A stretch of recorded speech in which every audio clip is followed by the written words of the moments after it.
Go ahead and start. Jim Coyle. Coach, you guys get off to your best start this year, especially from behind the three-point line, hitting 4 straight, and then after about 8 minutes, there was just a big change. What happened at that point where Auburn started to turn the tide on this game? I thought both teams came out ready to play. I mean, from a physical standpoint,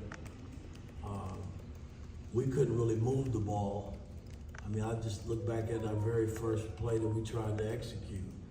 You know, that's just how they play. And I thought, even with that, we overcame early their physicality and made shots and got stops and got rebounds. And then, you know, I made some substitutions, and I'm not putting it on our bench because when I put our starters back in the game, the score was tied. And then they just physically took us out of everything that we wanted to do. So you got to give them credit. I'm not happy with the way we played tonight. I mean, it's kind of like a carbon copy of our UConn game.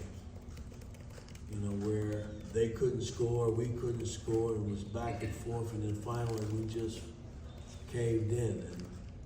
And that's something we got to get better in that area in terms of putting a 40-minute ball game. I thought we came out ready to play. I mean, up 12, can't have a lopsided game like that.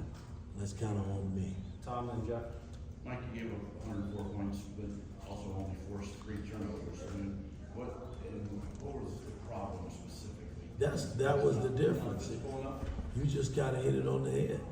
On 3 turnovers, I'd say that they were the most physical team tonight. And, you know, I mean, a game like this, you got to force more turnovers, get more stops.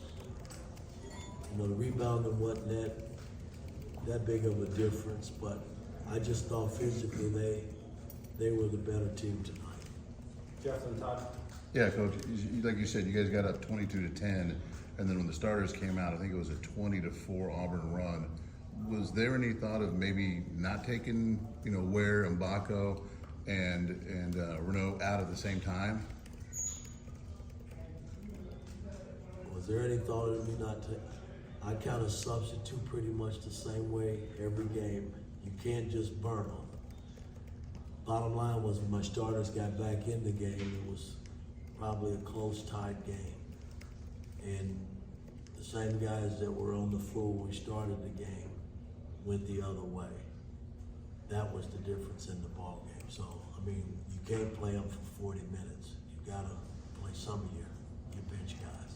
And I believe in my bench. So I went to my bench. It was my bench in the Michigan game that helped us win the game.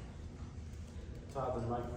Mike, Kalal and Malik were both listed questionable before the game. They obviously played, but was there anything, first of all, why were they questionable? And secondly, anything that you feel like it affected them in terms of being able to play physical? No, I mean, again, I'm not using that as an excuse. How they started the game, and we didn't play well as a unit, and I got to get us in a better position.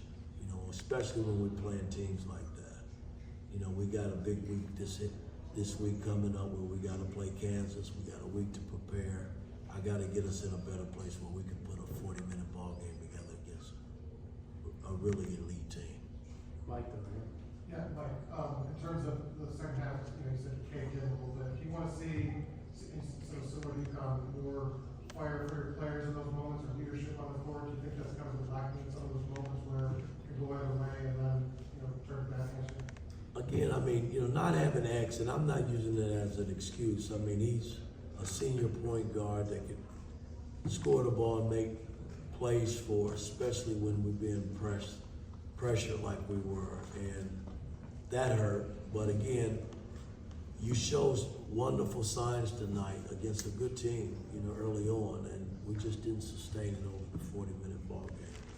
Right here, then we'll wrap up with Seth. You mentioned UConn earlier. You guys ripped off 4 straight wins after that. What do you feel like this loss kind of says about where you guys are at right now? Got a lot of work still in front of us. You know, I mean, I've always said that. You know, we got to take it a practice at a time, a game at a time, and build. I mean, you know, this won't set us back. We'll rebound from it, and and keep marching along.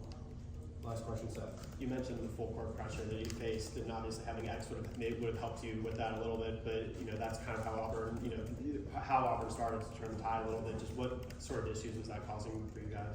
Again, I mean, they didn't do anything differently than we thought they would do, and they pressed us right from the start, and we were able to get the ball in and make plays. And I don't know if fatigue set in. Malik threw a couple of them away, as the guy that was taking the ball out of bounds, and we just didn't execute in certain situations. I mean, once we got the ball in, the pressure was relieved, and we just get the ball up, but we didn't execute in the half-court set. All right, thanks, Coach.